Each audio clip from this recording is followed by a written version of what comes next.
नमस्कार। नमस्कार सभी को प्रणाम।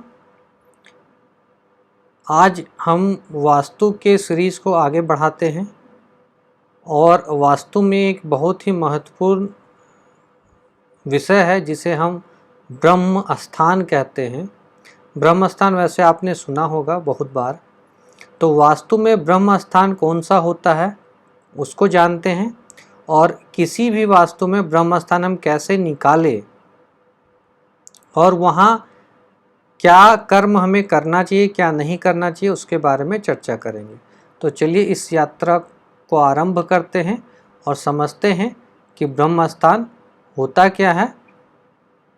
साथ ही साथ हम ये जानने का प्रयास करेंगे कि ब्रह्म स्थान इतना महत्वपूर्ण क्यों है।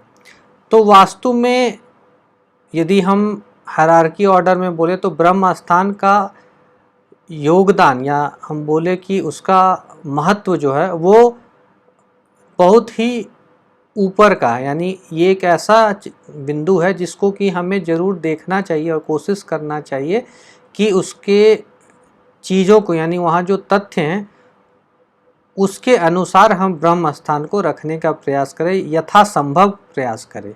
ठीक है। तो सबसे पहले तो ये आपको जो है निकालना पड़ेगा। कहने वाला आपकी लंबाई और चौड़ाई के अनुसार, कोई भी ज़मीन की लंबाई और चौड़ाई के अनुसार ब्रह्म स्थान को निकालना पड़ेगा। तो देखिए इसमें सबसे पहला जो बिंदु है वो ये है कि आपका जो भी प्लॉट है, आपका जो भी घर है, उसमें आपको अपने डायरेक्शन को, मैंने इसलिए सबसे पहला जो पाठ बनाया उसे विदिशा और दिशा यानी कोण और दिशाएं जो हैं उसे मैंने पढ़ाया, उसे आप जाके पढ़े। तो उसको सबसे पहले अपने जो भी मैप है उस पर आप इंगित करें और आपका कौन सा फेसिंग है, कोई ईस्ट फेसिंग हो सकता है, कोई साउथ ईस्ट फेसिंग हो सकता है, कोई नॉर्थ फेसिंग हो सकता है। तो उसके हिसाब से अपने पूरे प्लॉट पे या अपने पूरे जो आपका घर है उस पे आप जा कर के पहले डायरेक्शन को फिक्स करें और तभी जाके ब्रह्म स्थान का निर्माण होगा। उसके बाद हमें करना क्या, तो सबसे पहले इसमें क्या करना है कि आपको जो भी आपका लेंथ होगा, मान लीजिए कि ये 100 लेंथ होगा तो 100 को 9 से भागा दिया, फिर विड्थ को जो मतलब चौड़ाई रही, लंबाई को भी और चौड़ाई को भी 9 से भागा दिया। मान लीजिए कि 90 मीटर का यदि मेरा रहेगा तो ये 10 मीटर का एक भाग हो जाएगा। इसी तरह कुछ भी रहे, उदाहरण के लिए मैंने लिया है कि लंबाई जो है 60 फीट रहा और चौड़ाई जो है वो 40 फीट का है, तो ब्रह्म स्थान का क्या साइज होगा।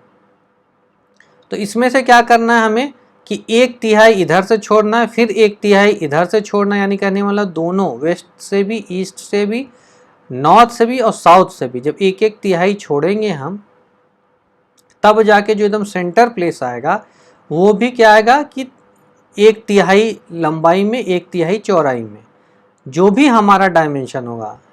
मतलब याद कर ले कि हमारे यदि लंबाई 100 फीट है तो 100 फीट बाई 3 यानी 33 फीट का लगभग जो है ये ब्रह्म स्थान की लंबाई होगी। और यदि मान लीजिए 50 फीट की मेरी चौड़ाई है तो 50 फीट बाई 3, ठीक है, तो करीबन 17 फीट के आसपास जो आपकी चौड़ाई होगी। तो इसी तरह जो भी आपका लंबाई है, जैसे कि हमने यहाँ 60 फीट की लंबाई ली है तो इसका जो ब्रह्म स्थान है वो 20 फीट के आसपास आएगा। और एक जो ये 9 भागों में हमने बांटा, एक भाग की जो लंबाई है वो हो जाएगी 6.67 फीट। ठीक है। उसी तरह जब आप विड्थ यानी चौड़ाई की जब बात करें, उससे जब हम 9 भाग में बांटेंगे तो एक भाग यानी ये 9वां भाग जो है वो 4.4 होगा। लेकिन जब हम पूरे इसकी चौड़ाई की बात करें यहाँ से लेकर यहाँ तक तो ये 13.33 फीट होगा।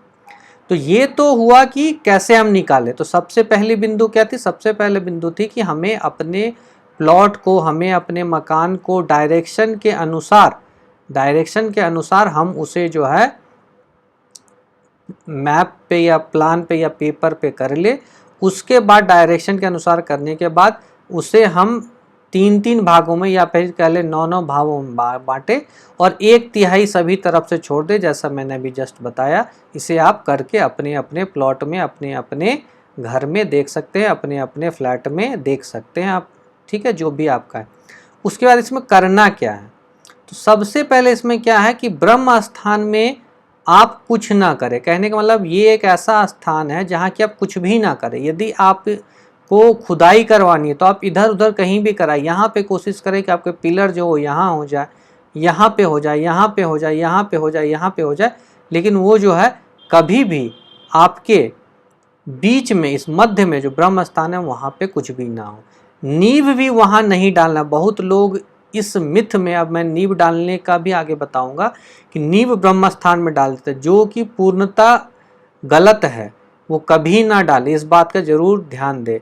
बोरिंग वहाँ ना करे, कुछ भी वैसा जो भी हो सकता है, कुआं वहाँ ना निर्माण करे, कुछ भी खुदाई का कार्य, कुछ भी कार्य वो आप उसे ना करें, कदापि ना करें। ये बहुत बड़ा दोष लगता है। ब्रह्म स्थान को मर्म स्थान, ये जब मैं वास्तु पुरुष पढ़ाऊंगा आपका तो ये जो है मर्म स्थान है। यहाँ उनका हृदय, यदि इसे ही आप छेद कर दिए तो सोचिए कि वो आदमी बचेगा ही नहीं। हम जानते हैं कि हार्ट अटैक से ही मृत्यु, यानी कार्डियक अरेस्ट, जब भी हमारे हृदय गति रुक जाती है तभी हम मृत्यु घोषित होती है।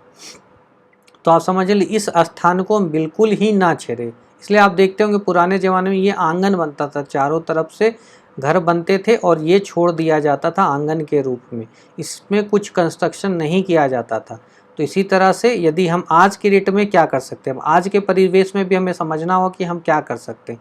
तो आज के डेट में जो आपका ड्राइंग रूम है हम उसे बना सकते हैं। सबसे जो सटीक बैठता है वो हम ड्राइंग लिविंग रूम जो कहते हैं, ड्राइंग डाइनिंग स्पेस जो है उसे हम बना सकते हैं।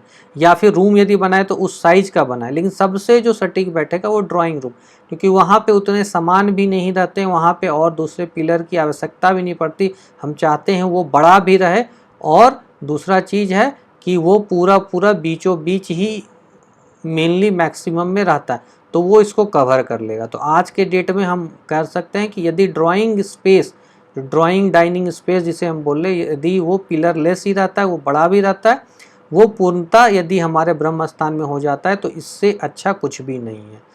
तो मैं आशा करता हूँ कि इस पाठ में आप लोगों ने ब्रह्म स्थान को बहुत ही अच्छे तरीके से सीखा होगा, और उसकी गणना कैसे हम करें उसे भी सीखा, और वहाँ किन किन चीज़ों को हमें नहीं करना है और क्या कर सकते हैं ये भी समझा।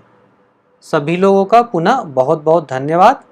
वीडियो अच्छा लगा हो शेयर करें, सब्सक्राइब करें, और आगे भी किसी को इस चैनल के माध्यम से कोई और जानकारी लेना चाहता है तो वो भी ले सकता है।